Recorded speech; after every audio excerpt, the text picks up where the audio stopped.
Wyoming Territory, August 1883. The wind carried dust and silence as Adeline Zeller stepped off the stagecoach into the dry heat of a place that felt more ghost than town.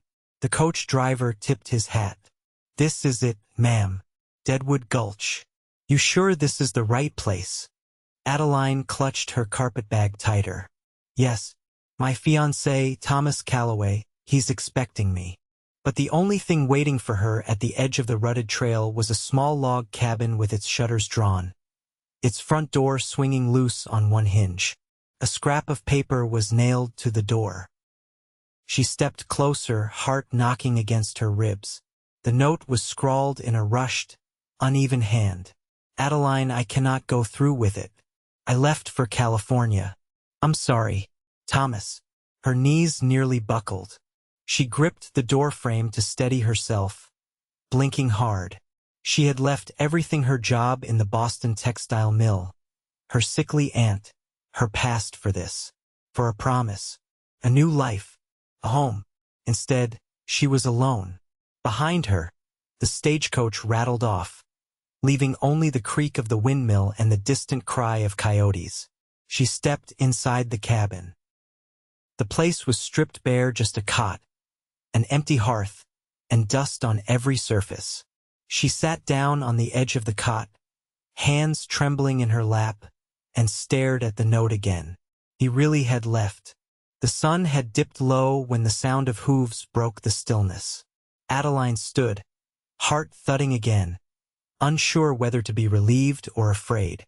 A tall man rode into view, tanned from sun and trail, his shirt rolled at the sleeves, revealing strong forearms dusted with dirt. He dismounted in one smooth motion, tying his horse to the post without a word. He looked at her, his eyes steady. "You, Adeline?" She nodded, clutching the note behind her back. "Yes. Who are you?" "Name's Xander Prescott. I ranch out past the creek bottom." He pointed east. "Thomas sent word last week.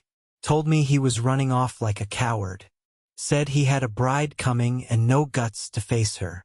Adeline's throat tightened. "He told you?" "He knew I'd ride out and check on you." Xander's jaw tensed. "I told him he was a fool." "I'm not." She blinked up at him. "What does that mean?" He took his hat off, ran a hand through his dark hair, and looked her dead in the eye. "It means I have a place you can stay, and I do not run from what matters." Adeline didn't speak. She wasn't sure she could. "I've got 2 boys," he went on. "Clay is 9, Colby's 6. Their ma passed 2 winters ago. I ain't looking for another heartbreak, and I sure as hell ain't looking to take advantage of a woman left at a door like a stray pup. But I won't leave you here alone." Adeline stepped outside, looking out over the open hills. She had no money left, no family to wire, no place to go. She looked up at him. "Why are you really doing this?" He shrugged. "Because it's the right thing to do. And maybe because I'm not such a fool as Thomas." She hesitated, then nodded. "All right."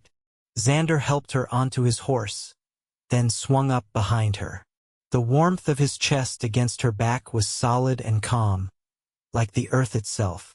They rode for over an hour, the prairie gold in the dying light.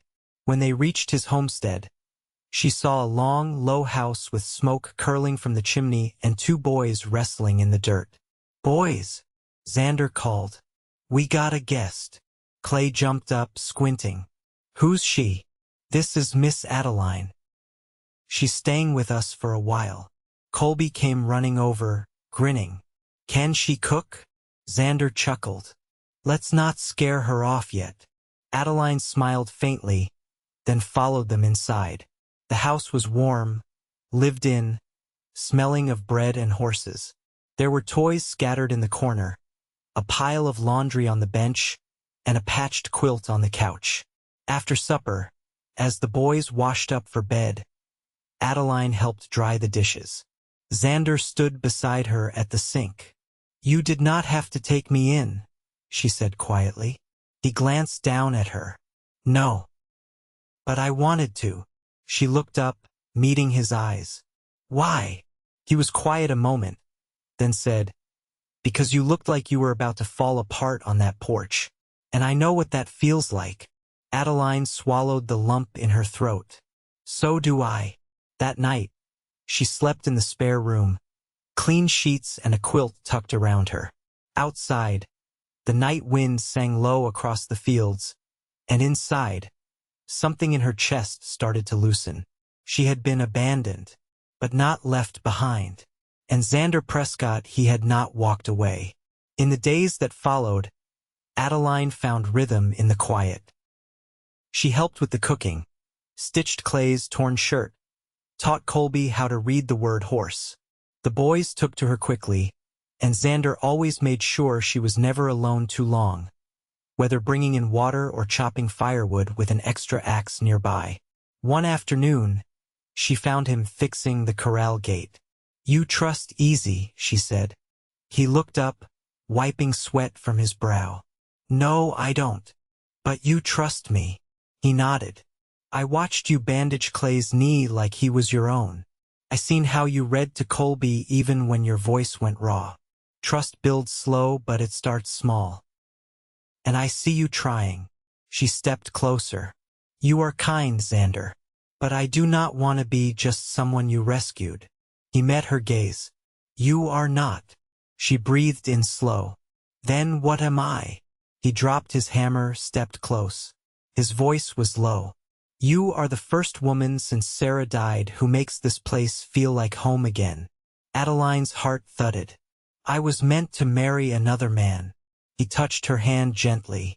And he lost his chance. She said nothing more, but that night, she sat beside him on the porch as the boys played in the yard, and her shoulder brushed his. He did not move away, neither did she, and for the first time in a long, long while Adeline felt like she belonged. The morning frost hadn't yet lifted when Adeline stepped into the barn, her shawl pulled tight against her shoulders. Xander was already there, sleeves rolled, his hands buried in a grain sack as he fed the milk cow. The quiet was companionable, broken only by the soft rustle of hay and the low snort of the animals. She leaned against the post, watching him. Do you ever miss the city? He glanced back, brushing dust from his palms. Never lived in one long enough to know the difference. Why? I was thinking of the noise, she said. Boston never quieted down. Even at night, there'd be horses clattering past and someone hollering out a window. I used to think I'd miss it. And now, she looked at the shaft of early light cutting through the barn slats. Now I think I must have been half mad to stay so long. He set the feed scoop aside. Sometimes we don't know we're starving until we get a taste of something better. She stepped forward, eyes steady. And what about you? You always wanted this ranch, boys, a quiet life. Wanted a family, he said. Didn't expect to raise it alone. But I reckon I've done worse. She hesitated. Do they remember her? Bits, he said. Clay remembers her laugh. Colby asks if she liked peaches. I don't lie to them. I just don't let sorrow take up too much room. Adeline nodded slowly. That's a hard line to walk. He looked at her, something unreadable in his expression. You've walked your share. She didn't answer. Instead, she reached for a pitchfork and began spreading fresh straw without being asked. He watched her work for a long moment, then turned back to his chores. By late afternoon, she was at the table helping Clay with a slate lesson. The boy's brow furrowed as he tried to spell thresh. You've got it, she said, gently moving his hand into place. Like this, see the way the H stands tall at the end?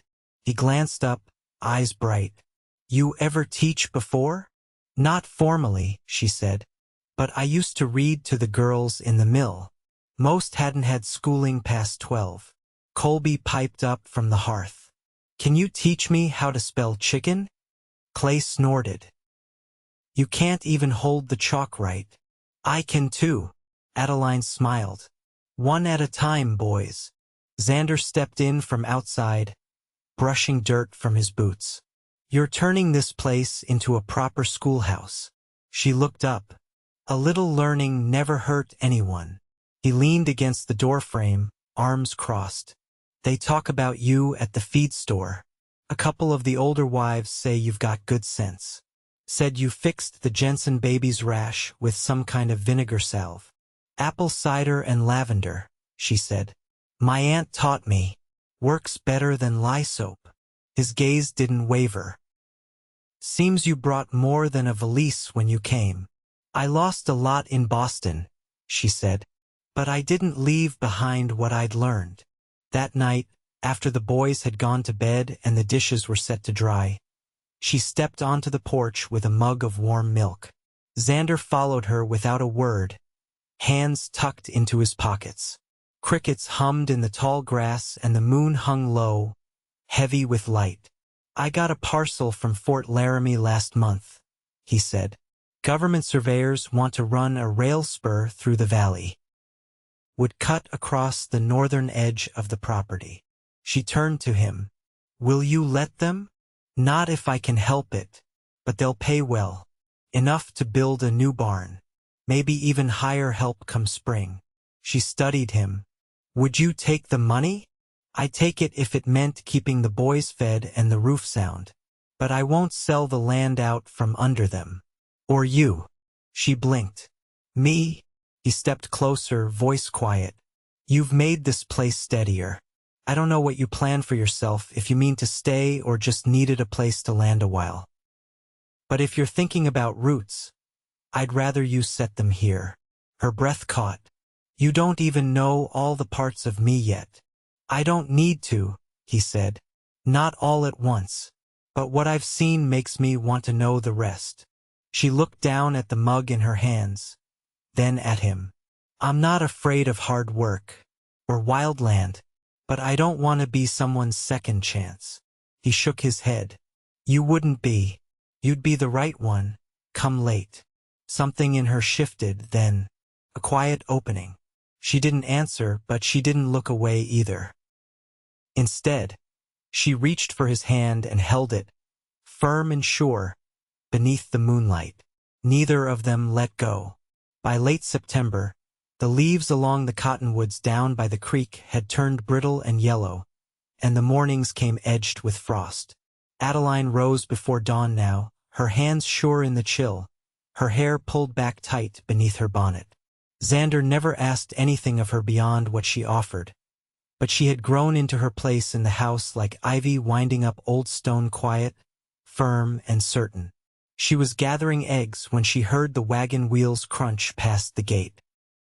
She wiped her hands on her apron and stepped around the corner to see a stout man in a brown duster climbing down, a parcel tucked under one arm. He tipped his hat.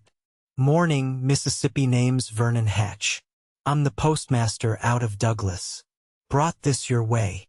Adeline took the bundle, frowning. We weren't expecting anything. He leaned against the wagon's edge. Addressed to a Miss Adeline Zeller. Came through Cheyenne last week. She nodded and thanked him. Once he'd gone on, she carried it inside, unwrapped the oilskin, and found a small ledger book, worn at the spine, and a folded letter tucked inside.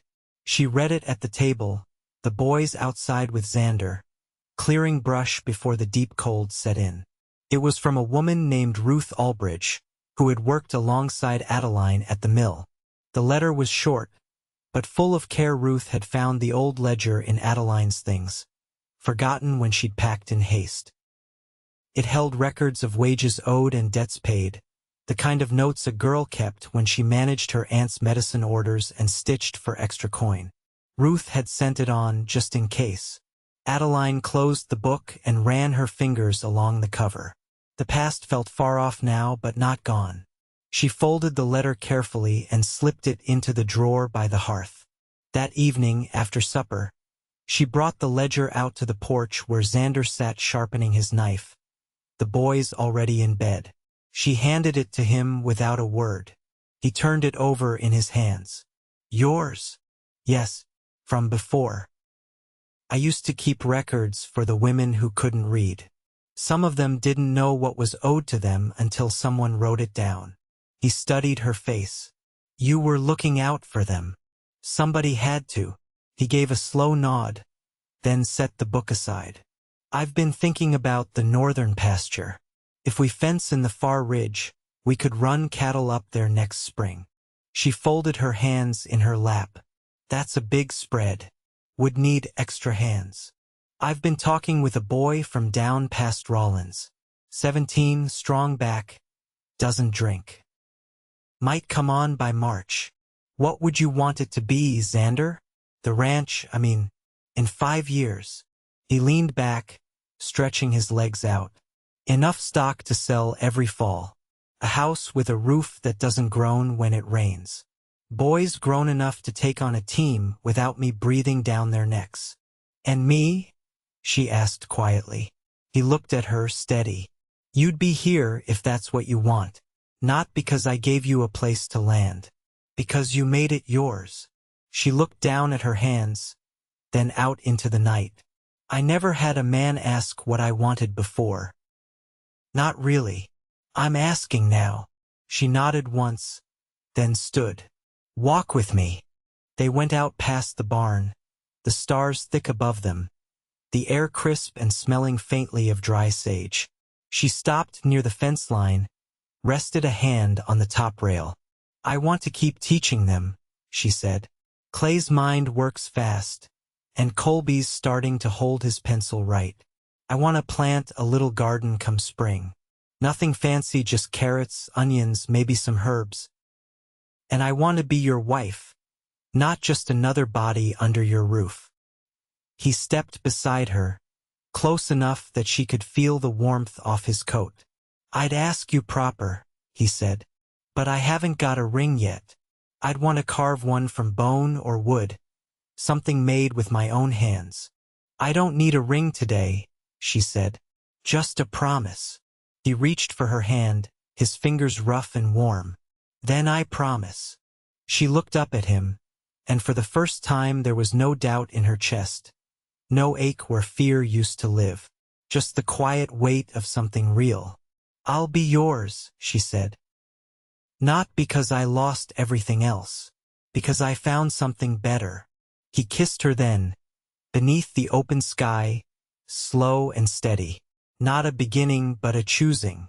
And for the first time in either of their lives, the future felt like something they could shape with their own hands together. By mid-October, the wind had turned sharp, tugging at the eaves and whistling through the gaps in the barn siding.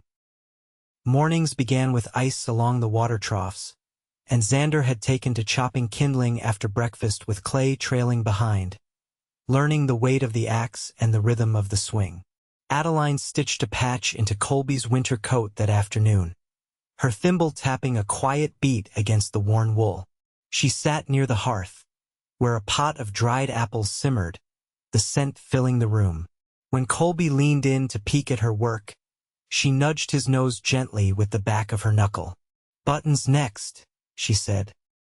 You think you're ready to thread it? He nodded solemnly, tongue peeking from the corner of his mouth as he picked up the needle. She guided his hand once, then let him try alone. Xander came in just as the boy pressed the button down with a triumphant grin. He set his gloves on the shelf and knelt beside them. Looks like you've got a tailor in the making. Adeline raised a brow. He'll be sewing your shirts before long. Xander leaned his arm across the bench, his eyes on her, quiet for a moment. You ever miss the women you worked beside back east? She finished tying off the thread before answering. Some of them. There was a girl Maura left Ireland young. She used to hum the same song over and over. I never asked the name of it, but I knew it by heart by the time we were done with the spring run. I wonder sometimes if she made it out of the mills. He nodded, then stood and poured water from the kettle. You ever think about writing to anyone back there? I wouldn't know where to send it, she said. They all scattered. Some to Philadelphia, some to Chicago. It's like the wind got hold of them. Xander handed her a cup, the rim warm beneath her fingers. If you ever want to send word, I'll ride it into town for you myself. She looked at him over the rim of the cup. I think I've said most of what I needed to leave behind. That evening, she stepped outside alone, drawn by the sound of hooves beyond the ridge. She crossed the field beyond the barn and found Xander kneeling beside a downed fence post, the lantern beside him casting a gold circle on the frost-hardened ground. She crouched beside him, careful of the hem of her dress. Fence give out. Something spooked the herd last night, broke through near the creek bed. I've been tracking hoof marks since dusk. She touched the edge of the post. You want help setting it back? He shook his head. It'll hold till morning. I just didn't like leaving it without checking. They stood slowly, side by side, the lantern light flickering between them. I was thinking, Xander said, voice low, about spring. There's a stand of cottonwoods near the ridge. Ground's soft there, stays damp even in the dry months. I could fence it off, make a garden plot. She folded her arms, breath curling in the cold. You want vegetables? I want something you'd plant with your own hands. Something that's yours. She turned to him in the dark, the wind lifting strands of her hair around her face. I don't need a patch of earth to make me stay. I know, he said, but I want to give you something that grows. They walked back together without speaking, their steps slow, the quiet between them full and certain. 2 days later, he brought home 2 hens from a neighbor downriver. The boys named them Hazel and Queenie, and Adeline built a coop beside the shed, hammering slats into place with Colby handing her nails one at a time. That same week, a knock came at the door near supper time. Xander opened it warily, and a woman stood there, wrapped in a faded shawl, her cheeks red from the wind. Name's Alma Ketterling, she said. I heard from Vernon Hatch that you've got a lady here who knows how to treat skin ailments. My girl's got a rash won't quit, and I was wondering if she might take a look. Adeline stepped forward before Xander could answer. I can come in the morning. I've got vinegar and beeswax, and if she's itching, a cold comfort soak will help. Alma's shoulders softened. I'd be grateful. After she left, Xander turned to her. You didn't hesitate. She's got a child who needs help. I know what that feels like. He took her hand not to pull her close, but just to hold it, his fingers wrapped solid around hers. That's what I mean, Adeline. That right there. She didn't ask what he meant. She didn't need to. Later that night, she found the ledger Ruth had sent and added a new page. Not for debts or wages this time, but for salves and tinctures, notes on what grew well in this soil, who needed what and when. A record of a life being built, not fled from. She didn't write her old name at the top. She wrote the one that would come next. The first snow came soft and early, dusting the roof and fencing with a layer of white so light it melted by noon. Adeline stood at the window with a towel in her hands, watching the sky. The air had changed overnight, the kind of cold that wrapped around the bones and settled in. Xander came in from the field with his coat damp and his boots crusted in slush. He set his tools by the door and peeled off his gloves, rubbing his hands together briskly. Creek's slowing, he said. Froze over at the shallow bend. Adeline nodded, folding the towel in half. We'll need to draw water in the morning before it locks up. He looked at her closely. You feeling all right? She lifted her gaze. Just tired. Been having to sit down more often. He stepped closer, concern flickering behind his eyes. You ill? She shook her head. No, just noticed I've been sleeping longer, and I can't stand the smell of boiled oats lately. His mouth parted slightly, the weight of her words settling in. You think, I know, she said, her voice steady. Started counting 3 weeks ago. He sat down at the table, the wood creaking beneath him. You sure? She nodded and placed her hand over his. He let out a breath that sounded more like a prayer. "You're all right? It isn't too soon." "I'm strong, Xander." She squeezed his fingers. "And I've never felt more certain of anything." He looked down, then back up at her. "I never thought I'd raise another child. But I want to. With you." She leaned in and kissed his cheek. "Then we will." The following week, Xander hitched the team and drove Adeline into town. The ride was slow, the roads thick with mud where the snow had melted against still warm earth. They stopped outside the chapel near the courthouse, a small white building with peeling paint and a crooked steeple. Inside, the minister, a stoop-shouldered man with kind eyes, met them with a quiet nod. Clay and Colby stood beside them in clean shirts, their hair combed flat. Alma Ketterling had agreed to watch the house and feed the hens, her daughter's rash already fading. There were no flowers, no guests but the boys, no grand declarations. Just two hands joined and a promise spoken low. Afterward, they walked out into the cold sunlight, married in name as they had already been in heart. Back at the homestead, Clay ran ahead to tie a ribbon Adeline had given him around the fence post. Colby clapped when he saw it flutter in the wind. That night, Xander brought out a carved box from the top shelf of the wardrobe. He opened it and handed her a ring made of juniper wood, smoothed and polished, the grain catching firelight. "I whittled it by lamp," he said. "Took me a month before it sat right." She slipped it on without a word and leaned her head on his shoulder. As winter deepened, the days grew quiet. Adeline taught Clay to knit simple rows, and Colby began sounding out full sentences. The boys argued less, worked together more.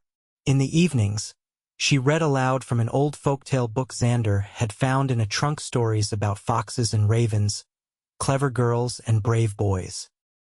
The baby grew steady beneath her ribs, and Xander added a cradle to his list of winter projects. He carved it from pine, lining the bottom with soft wool. He didn't speak much while he worked, but when she came in to watch, he always looked up and smiled like he'd been waiting for her to notice. In March, the thaw began. The creek ran fast again, fat with meltwater.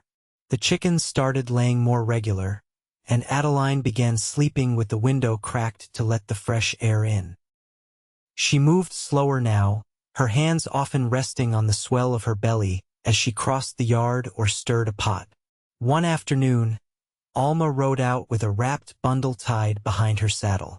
"Some of my late husband's shirts," she said, setting the parcel on the porch.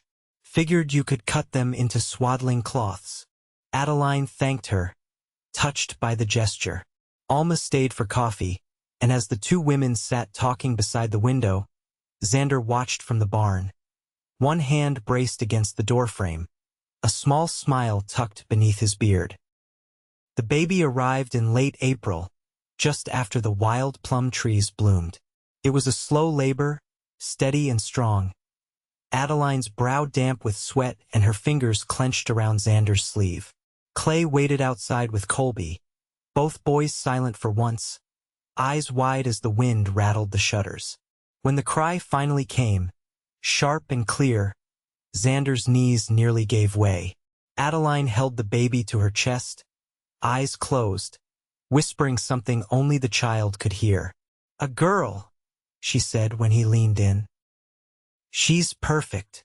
They named her Rose, for the way her cheeks flushed pink against the cotton blankets, and for the wild ones that bloomed along the ridge every summer. Xander built a wooden swing beneath the old elm tree, and Colby swore he could make her laugh faster than anyone else. Clay took to reading aloud while Adeline nursed, his voice slow and careful, determined not to stumble. Spring came full and green. The garden rose began to sprout.